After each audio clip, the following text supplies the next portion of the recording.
What's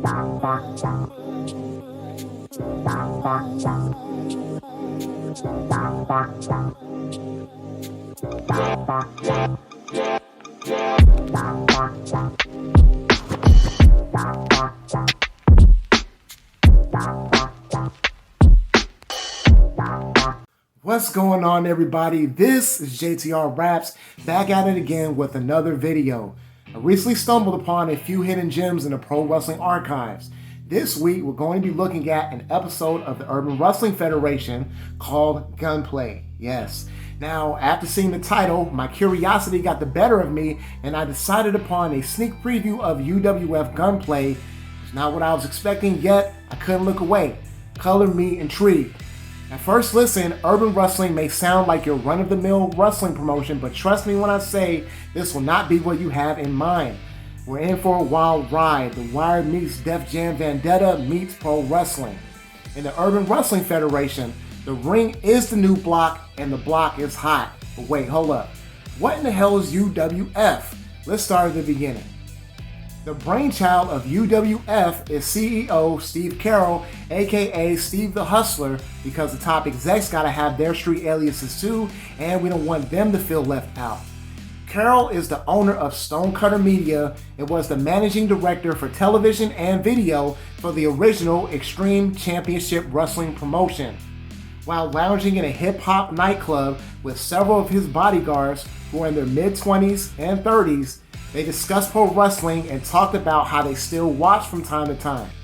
So Carroll put on his business hat and started taking a poll in and around the club of how many people and their kids still watch wrestling. The results were much more desirable than anticipated, which led to investments, production sources, media favors, and acquiring deals with hip-hop artists and talented wrestlers from across the globe to bring us the Urban Wrestling Federation. The UWF combines a no-holds-barred, hardcore style of professional wrestling with the street cred of shot callers, representative of ghettos across the US who employ their crews with the muscle who go out and get the job done both in the streets and in the ring. Now that we understand its origins, we need a clear picture of how these feuds of the streets will work inside of the square circle. First and foremost, each urban music artist, also referred to as shot callers, run their own fams. This episode, incongruously named Due Time, features rap moguls Big Block, a hip-hop exec out of Atlanta, Georgia, Gunplay, a Florida rapper and member of fellow rap mogul Rick Ross's group Triple C's, Torch, fellow Florida rapper, Haitian-American hip-hop artist and member of Triple C's, Billy Blue, another rapper from Florida who signed to Akon's Convict music label, Briscoe, another Florida rapper, signed to Birdman's Cash Money Records, a California rapper named 40 Glock, New York rapper Uncle Murda, who was formerly signed to Rockefeller Records, and radio personality DJ Self. The rules are simple. There are no rules. That's right, no rope breaks, no DQs, and no countouts. A victory can only be obtained by pinfall, submission, or knockout. Now that we have a clear picture, let's get on with the review. The show starts in an undisclosed block with the current UWF title holder, Rasheed Brown, just 3 hours after having won the championship. Fellow members, Grim Reaper and Ruckus of Big Block's group, are going off on the UWF champion for seemingly turning his back on the crew. After being called all sorts of profanities and explicatives, Rasheed Brown is unfazed as he walks off into the night without uttering yet a single word. For context, Rasheed was rewarded with the UWF's top prize during their most recent pay-per-view broadcast at the time called Street King. After piecing together their conversation, followed by some brief footage, Rasheed has shockingly gifted the championship to an unknown party who's out of view of the camera just 1 hour after winning the crown. 4 hours later, Rasheed is gunned down in a dark hallway by hitters dressed in hoodies who apparently don't know where to run nor remember which way they came in. The UWF's top champion has effectively been killed off of programming. In actuality, and interestingly enough, I learned that Rasheed Brown had departed the promotion after negotiations failed. Rasheed also took issue with both the style of attire, such as street garb, as opposed to the traditional wrestling gear, and a quote-unquote white man who's never spent any length of time in the hood telling a roster full of predominantly black talent how they should look, dress, and act. Well said. It can't be a hood production without some narration as we transition into the rest of the show. Triple C alumni Gunplay and third member Young Breed are seen discussing some out-of-towner by the name of Uncle Murda and his plans on expanding by casing out corners frequented by the Triple C. Some shit, I don't know, Uncle Murda. I think they say Uncle Murda. Or Granddaddy Murda. Oh, damn. Great Granddaddy. Yeah, it's somebody great Granddaddy. We transition to Torch, who's approached by Facade, who blasphemously says his old crew, run by hip-hop legend Melly Mel, has fallen off. Facade, an independent pro wrestling veteran of the Square Circle, is in need of a new fam so he can make more paper and start eating again. He's given an opportunity in return for his loyalty, but it comes with a price. After an additional meaningless segment, we transition to the arena where we find Torch and his fam as they proceed to inform Facade that it takes blood, sweat, and tears if he wants to be a part of the crew and earn that Maybach money. They proceed to jump Facade by brutally assaulting him as they rite a passage into the fam. In my opinion, I must say that this particular beatdown is shot very well with hard shots, well-placed punches and kicks, and stomps one after the other in convincing fashion. It even made me wince a time or two. We segue to a few more backstage segments to include 40 Glock discussing business with Son, who's one of his associates, followed by Uncle Murda with his fam. Uncle Murda is seen putting one of his goons on blast, a longtime professional wrestler in Ring of Honor and who was interestingly enough trained by the late great Killer Kowalski named Slick Wagner Brown. Wagner is accused of making the fam look bad by taking one too many L's the previous year. Murda is seen discussing the game plan and makes it crystal clear that they're to take no more shorts and absolutely no losses. Slick Wagner Brown will be showcased in the main event of the evening. We transition back to the corner occupied by Billy Blue and G's, a professional wrestler who wrestled for Combat Zone Wrestling, Jakara, Impact, and was featured in a 2-on-1 handicap match where he and another enhancement talent were squashed by none other than Cryback. They were approached by Torch and Famous B, a California talent who appeared in NWA Hollywood. Famous B is complaining to G's, telling sob stories about their last encounter and how G stole the victory. You know what I'm saying? Not none of that 4-way, 5-way, all that crap. You know what I'm saying? Me and you, one-on-one. Let's see who the real G is. Yo, check this out, dog. You remember having last time. One-on-one's gonna be the same outcome, dog. G's proclaims the same outcome, and we finally have our first match nearly 20 minutes in. We're heading to the ring, and I'm a little bit dumbfounded because we're not even introduced to the commentary team. Oh well, I guess. Larry Legend, the UWF ring announcer, is absolutely the one for this role. He's quite the charismatic fellow and signed on to the promotion, so we have more to look forward to. The commentary during this match was more hilarious than informative, but I will give credit where it's due because there are instances in which we're reeled back in and the conditions are explained, such as emphasis on the no rules and explaining that pinfalls can and will take place on the outside of the ring. The action in and out of the ring is hard-hitting and fierce. There are suicide dives, corkscrew planches, DDTs on the hardest part of the ring, deafening chops, Pele kicks, flatliners, 450s, swantons, and moonsaults. In the words of the great Jim Ross, this match right here was a slobber knocker. The people should have definitely been up on their feet, which unfortunately doesn't appear to be the vibe in this particular venue.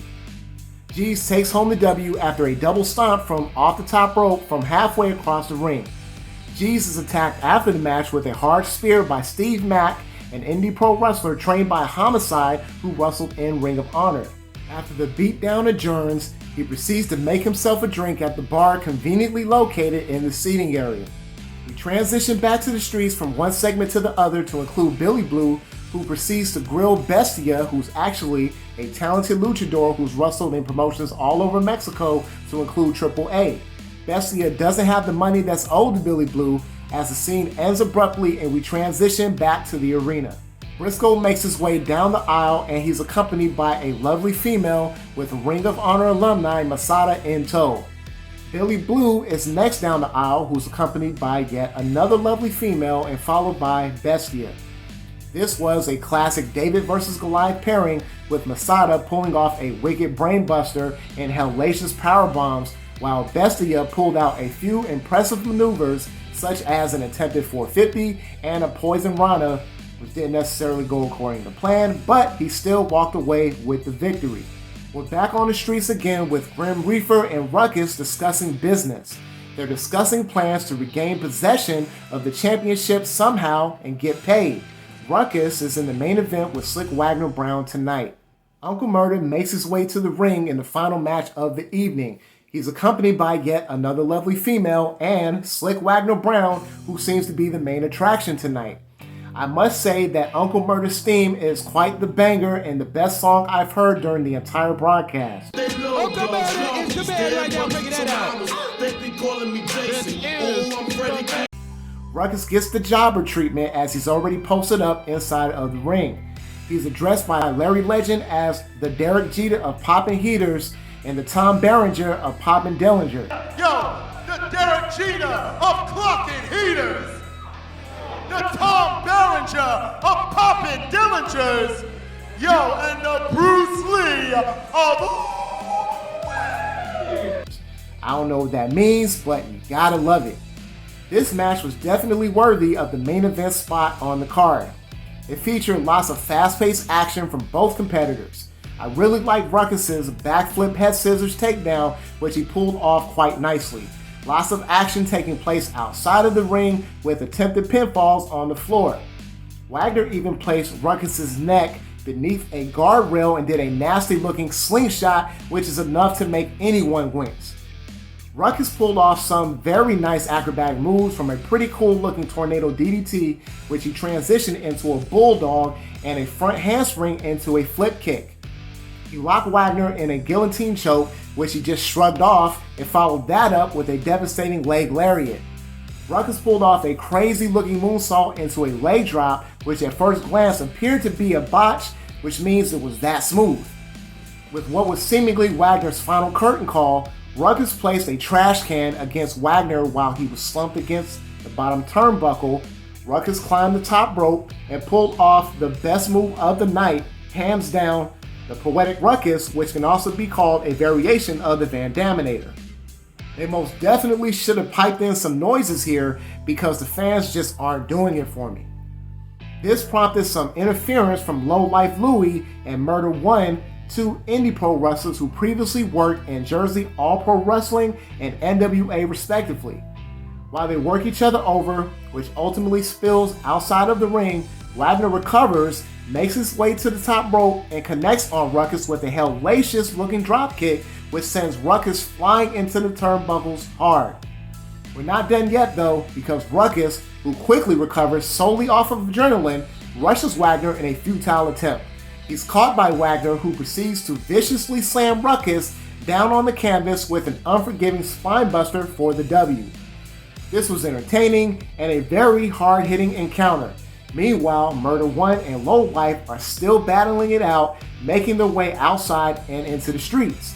With some amateur-looking camera work, they're seen fighting outside the building and proceed to destroy each other with dustpans and paint cans. Murder One gets the better of Low Life as Low Life is laid out with the paint can, as Murder One is seen gasping for air as the end credits roll.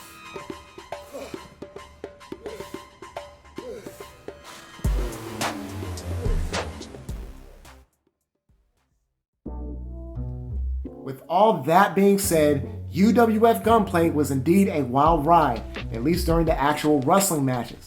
I'm unsure of why this was called Gunplay, because this particular showing, aside from the beginning, didn't feature any over-the-top gun violence as the title would indicate. The action inside the square circle was hot and heavy. The acting was meh, but that's to be expected from hip-hop artists. I wasn't overly impressed by the production, but I did appreciate the underground atmosphere they were going for.